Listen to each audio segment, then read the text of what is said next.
It was the summer after graduation, a time when the world seemed to hold infinite possibilities, especially for Al and Cynthia.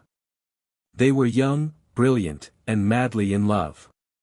Al, the university's star quarterback, was destined for the NFL, expected to be a top-5 draft pick. Cynthia, with her sharp mind and accounting degree, was set to conquer the legal world, her sights set on becoming a corporate lawyer or, perhaps, a formidable sports agent. Their love story felt like a modern-day fairy tale, culminating in a magnificent wedding in Al's hometown of Dallas, Texas. Over 500 guests filled the venue, media, athletes, family, friends, and the ever-present paparazzi, all bearing witness to their joyous union. Their honeymoon in Acapulco, Mexico, was a dream of sun-drenched days and private moments. Both avid lovers of the ocean, they rented a boat, eager to spend a few days fishing and enjoying each other's company far from the bustling world. It was amidst this blissful solitude that tragedy struck. A sudden, violent storm descended, turning the serene waters into a furious tempest. Their boat was capsized, and they were both swallowed by the churning ocean. The next morning, Cynthia was found unconscious on a distant beach, clinging to life. Al, however, was never found. Days turned into weeks, weeks into months, and eventually, Al was presumed dead. The devastation Cynthia felt was a void that seemed impossible to fill. The vibrant future they had planned together was ripped away, leaving only an echoing silence. For 4 long years, she carried the weight of her grief, building a new life piece by piece. Then, a quiet kindness entered her world in the form of Terence. He was patient, understanding, and slowly, gently, he began to capture her heart. For 2 years, they dated, a courtship marked by healing and a tentative rediscovery of happiness.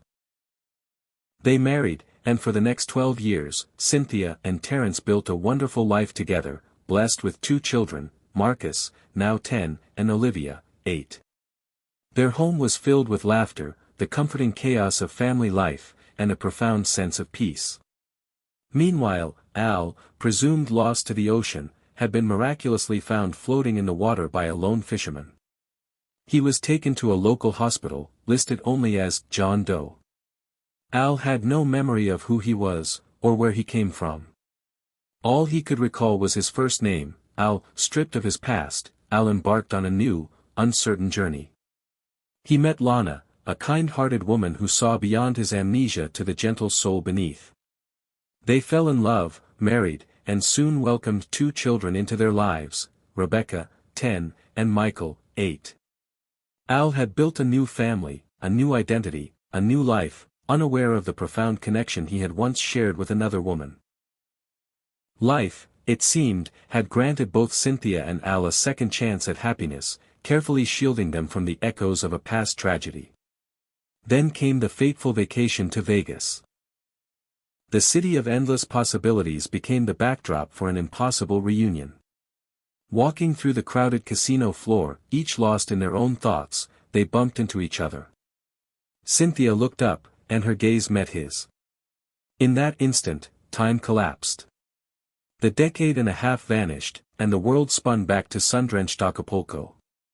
Her breath caught, a scream forming in her throat, "Ow!" His eyes, initially confused, widened with dawning recognition.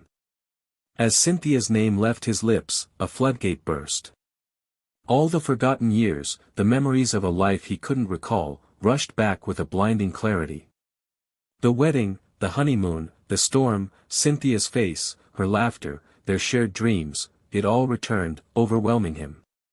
Cynthia, watching the memories reawaken in his eyes, broke down, tears streaming down her face, a mix of profound joy and crushing agony. They found a quiet corner, the cacophony of Vegas fading into a distant hum. Hours passed as they pieced together the fragments of their separate lives, a surreal narrative of survival and rebirth. The love they once shared, buried deep under layers of new experiences and responsibilities, resurfaced with an intensity that took their breath away. Every touch, every glance, every shared memory ignited a familiar spark. But as the initial euphoria of reunion began to wane, a painful reality set in. They spoke of Marcus and Olivia, of Rebecca and Michael. They spoke of Terence and Lana, the loving partners who had helped them heal and build new lives. The innocence of their children, the stability of their current families, weighed heavily on their hearts. They were no longer just Al and Cynthia, two lovers with a world of possibilities before them. They were parents, spouses, anchors in new constellations. The decision was unspoken, yet clear. The love that had defied death itself could not, would not, be selfish. With aching hearts, they acknowledged the profound love that still existed between them, a love that would forever be a part of their souls. But that love, they realized, had to be a private memory now, a testament to what once was, not a disruption to what is. With a shared, agonizing glance, a silent promise to protect the lives they had built, Al and Cynthia turned and walked away, back into the separate worlds they had unknowingly created, leaving behind a love story that was too beautiful, and too painful, to continue.